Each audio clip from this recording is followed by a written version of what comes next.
Good morning, good afternoon, or good evening to everyone around the world. Thanks for joining us for yet another edition of the Servoy Tech series. We do a lot of these, and the big ones are the quarterly releases, but I feel like this one is even more special because this is the first one of 2021, and we're excited to talk about the future. Just a few housekeeping items. This meeting is recorded and we'll share the recording with you. Also, we like to do these live for the reason that we can involve the audience and make it as interactive as possible. And because we'll be announcing stuff that's coming up, I think it's good if you guys can ask questions and yeah, we can talk about what you heard in a casual way. So please take advantage of that by using your Q&A control in the Zoom meeting. You can ask questions throughout the webinar, and we'll spend some time at the end on that. With that out of the way, because this is, I think, a special webinar to kick off the new year, I have invited our CEO, Ron van der Burg, to join us. Ron, are you there? Yeah, I'm here. Really good to be here with your tech webinars. Well, we won't get too technical today for you, if that's okay. Okay, yeah, please.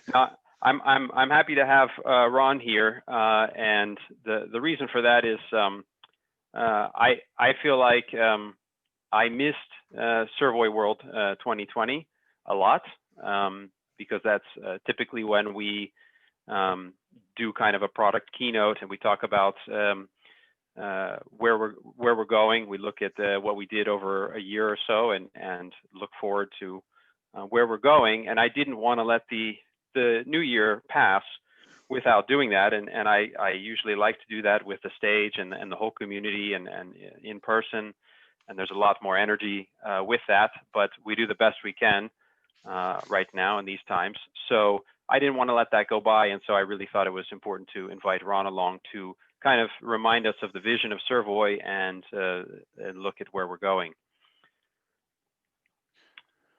Just about the agenda today. So I think we'll look back a bit about what we did in 2020. It was a challenging year, but we were busy, quite busy, and overall it was a good year for Servoy. But more importantly, we'd like to tell you guys what's coming up because there are a few big announcements we'd like to make. Of course, this is also the mini series where we typically do 2 or 3 webinars on our quarterly releases, and the 2020 Q4 release was made final last week. So of course we like to bring those in with the webinars as well. So we'll be doing that one on Friday. That one will be more of the tech stuff and the demos. But we'll be just talking about roadmap stuff today. So Ron, before we get into the exciting stuff, the 2021 roadmap, I think it's good to take a look back and kind of see where we're coming from, especially this year. Communication has been a bit more difficult and there was no Servoy World. Mm-hmm. But I can remember standing on the stage at Servoy World at the end of 2019, and we had a big declaration that Servoy is going to the cloud and that our customers are going to the cloud. And I thought maybe you can share a little bit about what has happened since we made that kind of bold declaration and what we've been working on. Well, I think for us, it was a big declaration, Sean, because moving to the cloud is different than having tooling. And we announced that in recognition of the challenges we saw that a lot of our customers with their teams building business applications were facing. It's not that easy to put an application, a business application into the cloud. And we saw actually a bunch of our customers struggling or taking a lot of time and money to try to do that right. And again, our mission vision for Servoy is how can we unburden our customers in helping them with the least effort to build really good business applications for their customers. So yeah, for us, this was a big step and is a big step. And it like I said, it really fits our mission. Yeah. I think looking back at that first year and what we announced there was really focused mainly on what I would call Q&A, quality assurance. How can we help those teams build these applications easily and make sure the quality assurance on those builds are okay with end-to-end tests and unit testing, and builds are continuous. And we also announced and we put into a cloud and actually embraced the whole container architecture with Docker and Kubernetes, because we really recognize that the only way to put an application into the cloud is to really control the full stack. And so that's not just the WAR file which we produce, or not the WAR file plus the Tomcat, and not just the WAR file plus the Tomcat, but plus the operating system, but the whole thing. Yeah. And we need to control that. And another thing, we saw that the only way to really do that is to go to treat everything as source. And so we needed a embedded project tracking system and source repository inside our offering to underpin, let's say, this strategy vision for the product.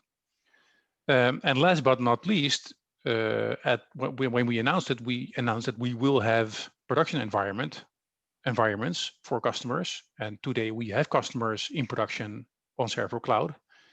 And those production environments are high availability, so failover, resilient, and basically everything you need in a cloud and you could expect from a cloud is put into those production environments, including things like logging and monitoring. So basically everything, and it's a seamless product. And it's the production environments are more than just bare metal hosting. There's a lot of Servoy application specific qualities to that, right? A lot. I think we are the people who know most about how to, for instance, understand whether a WAR file performs right, and we know where to look when it spits out logs which say it doesn't, and we know where to look in monitoring whether it uses too much I/O or memory or whatever, and we put all of our knowledge around this into this cloud, rather than trying to teach our customers how to do that themselves, because I think that's a very, very, very difficult to teach people, and it takes a lot of time to even digest that. Yeah. What I find is that our customers are able to pretty much do all of these tasks, but the bandwidth suffers. That you can't be all things at once. Right. Building applications and doing all the ops around it. Right. I see people starting with projects and taking weeks, if not months, to set up their DevOps, right? Yeah. Without spending 1 minute on building the first line of code of the actual solution. And I think that shouldn't be that way. I think when you start, you should have everything ready. Yeah. And I think that's the promise we had, and that's the promise we give to our customers, and that's what we do. And I think that's why you see that we have been pretty successful. We have at least 35 projects today in our cloud. I think 4 or 5, not sure, people in high availability production. I think we use an opt-in model for our customers, but most of our customers really like it. The ones, I think every new customer in the past 2 years, maybe even 2.5 years, is on our cloud. None of them left. So I think by that you mean on our cloud, at least for the quality pipeline, not necessarily. Yeah. So I would say everything until a user acceptance environment, right? So from source control to building and everything. I think that really proves something, and I think we feel really successful, and that's cool, because we are continuously working on it and taking it to the next level and learning as we go, and also projecting then what we want to do in 2021. Yeah, and we're gonna talk more about that in a minute here. Mm-hmm. But still looking back over the past year, we kind of analyzed our customer base. This is back in 2019, I would say, and we saw a lot of teams, almost every business application team were supporting at least, but usually multiple integration efforts in their core offering. And these features, they tend to be pretty high value for the end customers. So they're worth doing, but they cost a lot of resources to build and maintain. And whenever we spot ISVs that they have similar challenges, right, across the board, we know that it's worth pursuing. It's worth us to explore or invest in. So maybe you could talk a bit about, when we announced this also at Servoy World at the end of 2019, that we would be pursuing more technology partnerships, especially in the realm of integrations. Can you talk a bit about what we did in 2020 and just recap? We did do some webinars about that, but folks might have missed. So it solidified in two partnerships, which we're really proud of. And we see good traction in our user base in interest and materializing into deals, because we thought, right, it fills in a gap and a need. I think because we are in the middle, right, and arranging these deals, I think we made really nice deals with both of them, because both these companies are less experienced in the ISV world, don't really understand sometimes what makes that tick. And I think we can bring this technology to our community, make it successful. And like I said, because it fits our mission. Like, how can we make it easier and easier for our customers to develop great apps and not have to worry about, I would say, integration, or at least the integration infrastructure. So I'm really proud that we were able to do, and we will put more effort in the coming years to find spots where we see other partnerships could really bring value to our customers. Yeah, I think that's it's an interesting thing we always keep our eye on. Is we also don't want to build everything ourselves, right? No. And it's really nice to adapt something which someone already is completely has full ownership over and expertise in, and right, leverage that for our community. Right. We also made some announcements at the end of 2019 we saw an increasing need for flexible deployments to any device, any desktop, on cloud, on premise, just kind of across the board. It felt like the market was driving ISVs to need to deliver in new ways. Can you talk about what we've done with hybrid delivery over the past year? Well, I think there's two major hybrid rollouts, or technical rollouts, right? Where what we focused on. Of course, NG Mobile,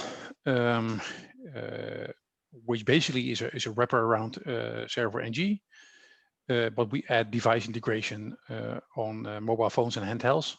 Mm-hmm. And we again try to make it as easy as possible to build those NG Mobile solutions. There's also an announcement later on about this, how we can make that easier and easier. Mm-hmm. And last but not least, NG Desktop, which is a way to put your NG application as an installable on the desktop. And again, giving that desktop not only, of course, which is nice, an icon, right? And it runs outside the browser, so you can brand it. But there's still a lot of need for access to local file system devices and stuff like that. And right, here the same thing goes, that yeah, we see a lot of our customers being really happy with this and adopting this like crazy. I think we did some webinars around this, and we had some of our customers in those webinars, like Portfolio Plus, Royal 4, ISIL, who use these technologies, who have been using these technologies and this way to deploy from Servoy already in the past year. And we keep on focusing that and keeping it as simple as possible to build this stuff. Yeah, we're also seeing this, I think, in a lot of new projects. Just to add to that, that ISVs are becoming more successful in the marketplace because they have hybrid delivery options. So it might be that you sell an ERP, and yeah, you of course want your customers to buy and use your whole ERP or your prospects, but it may be a few mobile applications, something that's really net new value in the marketplace that only you deliver, that gets them, you know, in the door, and then willing to sign up for the whole thing. Right. So we're seeing this as a real market force as well, and I think that's really interesting, and you know, we're keeping an eye on that.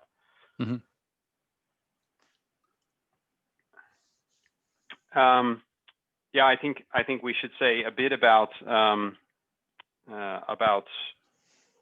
what we're doing in extensions. We're talking a lot about kind of the Servoy stack. Maybe to talk about what happened in 2020. I can remember back in the springtime, the feeling was, you know, kind of dire, and we wanted to do something that was in the tone of what we were experiencing. So we ran you guys might remember this or not, because it was focused on people who were kind of new at Servoy, but we ran a workshop when everyone was kind of locked down and telecommuting back in the spring. And we generated some tutorials and UX templates and sort of tried those out in the workshop and guided people along, I think, 6 or 7 sessions to build an application. And we recorded it, we sort of documented it, but what came out of that was, I think, interesting, that we created a sample solution. It's available at sample.servoy.com. It's been there for the past year. That really sort of shows a small, complete application with full multi-tenancy security, using the best of all of the extensions, and sort of showing how to tie those extensions together with a themable UX template. And we realize that has a lot of value, not just for people who are just starting Servoy or evaluating Servoy, which is who we focused on back in the spring, but it could apply to anyone, maybe someone who's looking at moving from classic WebClient or SmartClient to our NG client, or maybe starting a new application, even though you've already done some things in the NG client. So we're going to be investing in that some more. I think there's we'll be announcing that over in the first quarter of this year. We've done quite a bit of work on that already to move that along and make it available for the community with more examples and more templates. So I'm excited about that, and I think Servoy's origins are in kind of rapid application development, a 4GL-like experience, and as the world becomes more complicated for software vendors, and as we take on new problems like, you know, application delivery and ops and you know, all of these things, integrations, you know, we have to still make sure that it's easy to do. Don't know why I went out of presentation mode. It was strange. From time to time, Google Docs likes to reload, make you log in again. Anyway, that's a good transition point, because I think I think it makes sense now to ask our CEO to look ahead and talk a bit about where we're going and you know, what we're excited about. So Ron, maybe you can tell us a bit about what 2021 holds in store. Well, maybe before we go into the technical details, I'll probably leave that to you, Sean, Okay. and the real tech announcement. And I have to remind myself that this is still the tech series, so I can't say too much marketing bullshit. I think our mission to unburden ISVs, we always try to put that and to show that in our roadmap. So to unburden ISVs also means to unburden them with their, let's say, upgrade path in terms of technology. So if we change something big in the stack, yeah, we also should unburden them there. So we want smooth transitions when there is tech disruptions in the world. And I think the NG2 announcement, which you can all read here, is a big tech disruption. I don't know if Sean, if you can explain any details about that. But for me, what's always cool is to think about that we have actually signed up customers in 2001, I think. There's 2000, but 2001, which really started on SmartClient, moved from SmartClient to WebClient, moved from WebClient to Next Gen Web, NG. And we're going to move them to NG2, which is for them not something really different, but in reality, something completely different. And I think it shows that we have a nice track record, that we are in it for the long run. And we want long-term partnerships with our customers because we do stuff like this. And because we do stuff like this, we really allow you to focus on value and not on technology. So maybe, Sean, you can better talk about what NG2 really is. Yeah, I'll give some context to that. And I think you said it right when you said it's for our customers and for their customers. It won't feel like anything different, and that's the whole point. For us, we, of course, Servoy is a mix of a lot of technologies in our stack, and part of the value we deliver is to maintain that stack so that you don't have to think about it. Well, the NG client is built on AngularJS. That's the backbone of the front end of the NG client.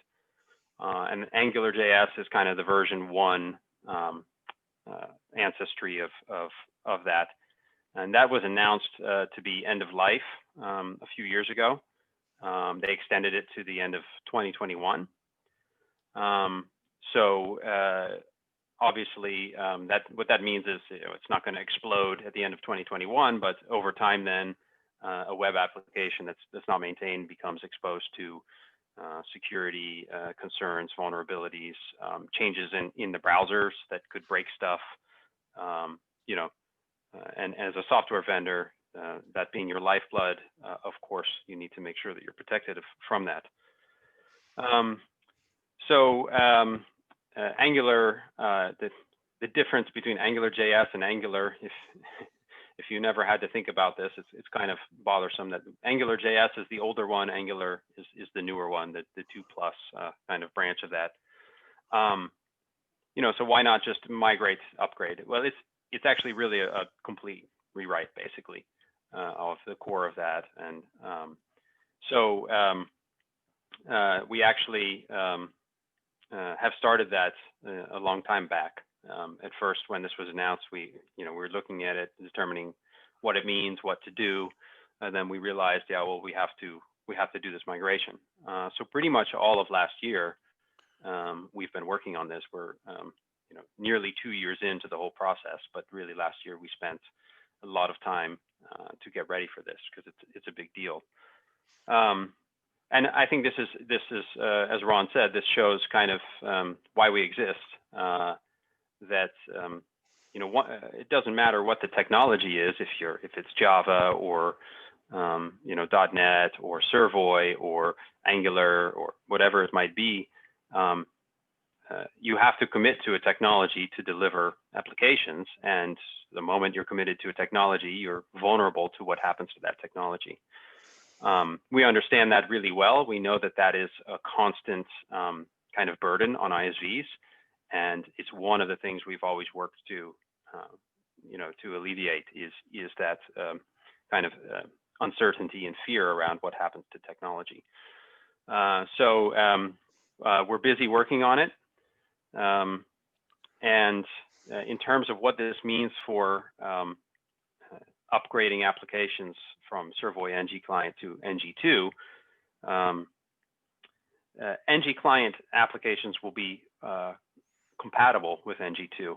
And what that means is for a time, you can bring up your application, your NG Client application, and just like in the Servoy developer, when you run the client, you can launch the NG client or the NG2 client. The URL will change. There's a slight difference in what the URL is because they can actually run side by side. What's nice is that it's the same look and feel. I think Ron asked me to put a screenshot of something running in NG2, which I could have done and done it for NG1 or NG2. The point is that it looks exactly the same, except for the URL. You wouldn't know the difference. But one thing that we have to do is there's sort of the core part of the migration, the actual NG client, and we're, I think, mostly done with that. And then there is the component by component migration. So we have to take every component that we ship. You think about text box, buttons, labels, date pickers, type ahead fields, all of those normal controls that we ship. They all actually have to be completely upgraded, basically rewritten. And we're taking care of that right now. What that means for you is that those components will move seamlessly. However, you would be responsible for custom components. So if you, and most of our customers don't do this at all, but if you have waded into component development where you actually get into the Angular code, that one you'll be responsible for moving. And at some point we will we'll have more information about how to do that and what's the process. But that will be trickier. But if you don't have custom components, then the risk is low because we're taking care of all the standard stuff we ship. The other, I think, important question is, well, do you have to upgrade, right? Do you have to run NG2? Because we know that even if it's, I can say, that from a upgrade point of view, it's mostly seamless. It'll look the same. It'll feel the same. We all know that when we ship software, even if even if everything looks the same, feels the same, and is supposed to act the same, that yeah, if you are changing things under the hood, that you want to go through testing, you want to roll it out slowly or at a specific point, and we understand that. That's why we have managed to get a long-term support in place, which gives us room to breathe. And Ron, maybe you can talk a bit about what we're doing with that. So yeah, so let's say the open source world, who basically is responsible for Angular JS, they will stop support, but we will take care of that with a company who will give us support. Basically, they have a branch, I think that's what it's called, right? Which means that I don't know, I'm not sure still how many years, for what, 1 or 2 years, we will get that long-term support from them, which means that we rebranch their Angular library, and they will take care of, let's say, browser issues or stuff like that, which could potentially make an application not secure or not performant or wouldn't work. So we have taken care of that. So there is room to breathe at the end of this year if you don't have the time to upgrade yet. Okay, and how many? How long will we run the LTS? Do you think? Well, I think it makes sense to we'll evaluate probably somewhere next year to see that. I think it depends a little bit on how seamless the upgrade process is. Mm-hmm. Because of course we try to make it 100% seamless, but if there's a lot more work, then people might need a little bit more time, and then we'll do the LTS for a little bit longer. Yeah. So, but of course, it makes sense for every customer who is an NG today to start planning their upgrade. we won't have the LTS forever at one point, because we won't do that. It doesn't make sense either. Right. Okay. Then maybe it makes sense to look a bit at what's the timeline for this in a bit more detail. We didn't wait. We've been, I think, of a year and a half at least into the R&D work on NG2. And as I said before, the kind of in earnest, we've been working last year, spending a lot of time on this. We plan to do early access release in Q1, so the quarterly release, and then we always do quarterly releases. So throughout 2021, will be updates to NG2. I can say in more detail what we plan to have for the Q1 release. So as I said before, we've moved like the core of the NG client. You don't really feel that, but that's a lot of work for us. A lot goes on in just how the NG client works, and so we have migrated that. Next, what's to do are the components, and we've got through a lot of them, and we plan to have really all the core components that we ship. So the packages are the default Bootstrap Extra, Servoy Extra, NG Grid, those packages. But these are the main the main controls that you get on a form when you start a new project, that are kind of default built in. Included in that is something called the services. They're not really like components, but these sort of web APIs for things like showing a info dialog or responding to keystroke events. There's some configuration services for doing global configs on grids and things like that. Those will all be in the Q1 release. So really, if you have an application that uses only those core components and services, you'd be able to launch it in NG client and NG2 client and view them side by side. So what we're really shooting for there is a way to kind of run and get a feel for how it's going to work. Then we'll be making more updates with every quarterly release later in the year. We have to actually move the form designer itself to NG2 because it will be kind of showing NG1 under the hood in the form designer, because that's also an HTML5 thing. Something that I think is more complicated. So our focus right now is really on the end user experience, and that is nothing is really changing there, which is the whole point. What we have to, I think, still discover a little bit is how do we deal with the developer experience, particularly package management. Today, you can go out and pick a component, install it, pick a version. Maybe you didn't want to upgrade it yet, even though it was released, that sort of thing. So you really have fine-grained control over which components are in your application and what versions of those.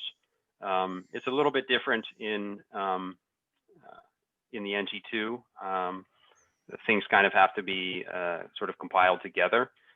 So we have to figure out a way to make package management a nice way to, pick what goes into an application and deal with versioning releases of those. So I think in the latter part of the year, we'll be focusing on that to get the developer experience nice. But it's first and foremost to get the user experience is kind of seamless, and that's what we're focused on right now. Then the idea is to be production ready by the end of the year, so you will be able to take your application and build it as an NG2 app and deploy it, and it will look and feel the same for your customers. We have some questions, Sean. Okay, yeah, we can take those now. Bart is asking, with the move to NG2, I expect components are being written in TypeScript. Will custom components that are made with JS still work in NG2, or do they need to move to TypeScript? That's correct. So they will not run in the NG2 client. They have to be rewritten in TypeScript. So that's why I said earlier that it's a bit tricky, because it's kind of increases the level of of work on those components. But those components will still run in NG1, so nothing changes for NG1. Right. So the regular NG client, those custom components will still work. Okay. So we have some time there. Terry is asking, the Angular 2 code is now up to Angular 11, which is released in November 2020. Which Angular version is Servoy targeting? Yeah, I say Angular 2 very loosely. That's a good point, Terry. The Angular 2 is kind of the ancestor of all the Angular next versions. I'm not exactly sure which one we'll be targeting. We have to kind of lock it in a little bit. I can get back from R&D, Servoy R&D on that. But once we make this change, it'll be a lot easier for us to upgrade our version as we do regular releases. So that's one thing we're looking forward to, is that we'll be able to maintain our stack, more up to date on which versions of Angular we ship. Okay. Terry is also asking, what advantages will the new Angular bring? Yeah, it's a good question. And as we said before, this is mostly about stack management and sanity and dealing with the end of life announcement for AngularJS. But that doesn't mean that it's not without consequence to the end client. I think Servoy R&D is happy to work with it because it's nicer, TypeScript, easier to manage, and I think there are some performance gains to be made there too. But I'd have to take that answer offline a bit and go back to Servoy R&D. Servoy R&D says it will be the latest Angular JS, and then they will keep it up to date until we have a final release. So really, when we go really NG2 final, it will be on the latest Angular, and then we'll be able to keep it up to date better. Last question from Bart, also about the component hibernation. I read this as current components will not receive any updates anymore. Is this correct? Yeah, I'm sorry, I put that on the slide and I should have spoke about it. Yes, so it's important to understand that everything that we do in a component today for the NG client, it has to be also then redone on the NG2 version of that component. So we need to put those components into hibernation for a while to be able to have a cutoff to move that component.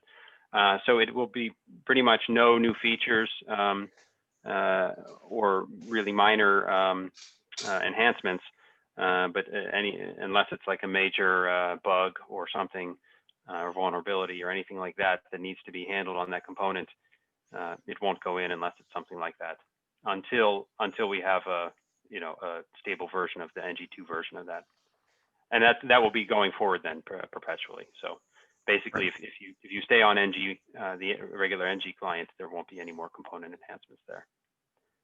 Okay, those are the questions. Okay. Yeah, I think Ron, as long as we're talking about aging technology and what to do about it, we should also talk about our own stuff, right? Yeah, of course, we still have customers on SmartClient and classic WebClient. I think we casually announced this already a couple of times, that those are kind of already in hibernation mode. Basically means the same thing. They're feature frozen.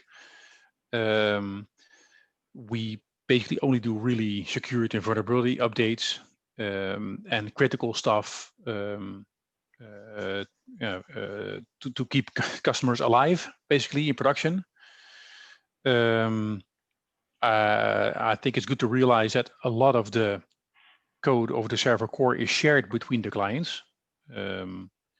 So the real business logic and stuff like that's not different between one client or the other. So people still take advantage of features there. But these two front-end technologies are basically in hibernation mode. Yeah, I think it's also good to understand that we have already helped in the past a lot of customers upgrade from Smart to Classic WebClient to NG, or from Smart to NG. Yeah, people can always call us, and we have a lot of best practices and ways to do that. We have even customers who we do the whole process for. So yeah, you can always contact us to help you there. Okay. Maybe we can move on to some more of the exciting stuff. Yeah. Yeah, I reused this slide from also Servoy World as we were announcing ServoyCloud more than a year ago. But Ron, maybe you can remind us why ServoyCloud and what does this mean, and why are you excited about this in the next year? Well, I'm really excited that our customers recognize why we do this. It fills a gap, or it fills a need. People recognize that this is really more than just infrastructure and hosting and DevOps and a bunch of tools clicked together. It's really about empowering a team to without really realizing all the technology behind this cloud, just making use of it. And people go at a really high speed. If you look at the story points they burn in each sprint, because they feel so empowered by this seamless integrated cloud we have. Again, like I said, the cloud is not about tools. It's about, again, unburdening the developers and our ISV customers and really enabling them to build great business apps in a really short time cycle. I'm excited because we now have this, let's say, base, I think, end-to-end covering cloud offering, like a platform as a service. I think that's what Gartner and Forrester would call it. Mm-hmm. And we are really ready to start adding things to it, which make it even more valuable and unburdening customers even more. And yeah, I'm really excited about that. Yeah, and maybe I can talk a little bit in more detail about what that means and what we're looking at. And mm-hmm. I would echo what you said about having that base. I think we've been investing in this for some years, and there's a lot of infrastructure there to invest in, and then to make it usable for customers. And we've gotten to the point now where we're able to add, let's call it features, more easily, and to also understand how people are using it. We had some early adopters that really went with us from the beginning, and we really appreciated their patronage and their honesty and feedback, and getting an understanding of what provides the most value, what are things we didn't think of. And now we're ready to really look at this in I think a more clear roadmap. And so some of the items we're talking about, one is creating hybrid apps. We talked about that in the retrospective. It's definitely easy now, but the delivery part is still challenging. What we sort of have made prototypes of that we'd like to put directly into ServoyCloud are builders for these hybrid apps. So, for example, making the NG application for mobile has been made productive. But when you go to deliver that, for one, the Cordova stuff is deprecated. It's challenging to build it and then also get it into a store. So then you kind of leave the Servoy ecosystem and you have to do things yourself. And we look at it and say, well, all these ISVs that are delivering native mobile applications, they have the same problem. And we think we can solve that in ServoyCloud by taking the same build automation that we do for the NG client itself and extending that to mobile applications, but also to our NG desktop builder, which is kind of the same concept, but different technologies, right? So we definitely see this as just a natural evolution to building apps in the platform as a service, to extend that to building the wrappers to deliver them in hybrid ways. One thing that was, I think, at the forefront of the original ideas behind ServoyCloud was also test automation, because we saw our customer base spending energy on setting up test. This is before ServoyCloud, spending energy on setting up test automation and all the technologies that go into that. And we thought that this is another thing where we should be doing this for the community. And so that's more or less been in the ServoyCloud from the beginning. However, we recognize that it's not being widely adapted because it takes energy to write the tests and maintain them, right? It's almost like adding more source code, simpler, but still manual work. So we have a prototype of a test recorder where you could actually launch the application in one of our test or UAT environments, and then click through it to record a flow and put some assertions in that flow that you would want to test, and then save it. And it goes under revision control, and then subsequent commits to your project could then automatically run that test. And so it takes out the need to manually create and maintain those tests. The underpinnings of that are proven. It's more about, I think, making it usable in the ServoyCloud in a way that that you can manage it. So we're excited about that. It's sort of been proven. We have a prototype, but we have to bring it to life still. Another item that Ron was talking about, the idea of being able to monitor containers and know what's happening inside a container in terms of you know, IO or RAM or Servoy logs. We think that we can extend that to also include application analytics to understand who's using your application and in what ways, how do they go through it really, and open that up to some customization too. So I think there's an opportunity there to really expand on that and build on what we already have to give ISVs, you know, more insight, and not just into infrastructure but also applications. And that sort of extends into the next point. One of the things we learned along the way with our early adopters is that ISVs have, you know, they have delivery requirements that require them to put applications on premise or on their own data center. And yeah, we can build these in the cloud, in our cloud, but at the end of the day, they still have to be delivered in different ways. And then once you have an artifact, you're kind of on your own again. We've set up some infrastructure to actually flow from ServoyCloud as a build, obviously into our high availability production hosting. But for those of you with on-premise requirements, we were seeing from the beginning kind of this, we call it a hybrid pipeline requirement. And in some cases, it even has to merge with other pipelines, maybe for the legacy software back end as well. So we're opening up the delivery portion here to even register remote environments, and to be able to, provided that they run a Docker, to be able to register those in the ServoyCloud, and even bring the monitoring that we talked about for on-prem environments.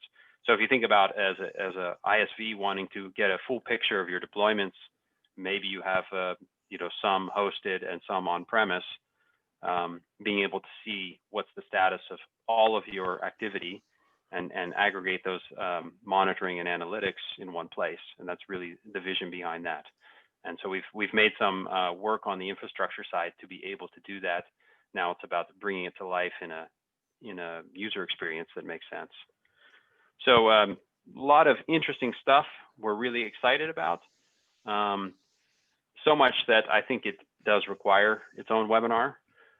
So I'd like to announce that in a couple weeks, we'll be hosting a special webinar series, or special webinar episode rather, just one, that's dedicated to what's available in ServoyCloud, how to get started, what we expect to be doing, because I don't think we've done a fantastic job at communicating this over the past year, part because we've been so busy working on it, but we really think this is valuable to the community, and we're excited about it, and we want to share more. So I hope that I see you guys in 2 weeks when we go deeper into this topic. In the meantime, I want to say thanks to everyone. Again, this is recorded. And do we have any other questions about anything we covered? Let me see for you.